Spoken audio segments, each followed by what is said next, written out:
Yung ginagawa ng Senado tungkol sa pag-interview, hinggil doon sa mga anomalya sa flood control. Sa nakikita namin, dahil sa napakabagal ng ginagawang investigasyon at sa tanaw namin ay para bang nalilihis sa katotohanan. Kaya kami narito para manawagan sa pamahalaan na gawing totohanan ng pag-iimbestiga at huwag pagtakpan ang sinuman na talagang nasasangkot sa anomalyang ito. Sino man siya, anuman ang kalagayan sa lipunan, dapat lamang na marigot.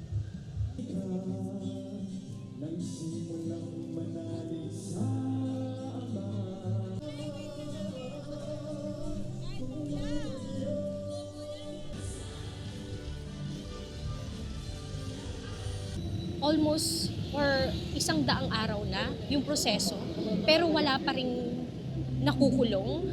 Marami ng mga pruweba, maraming mga lumalabas na lahat ng mga ebidensya. Pero bakit, ang tanong namin, bakit wala pa rin nakukulong?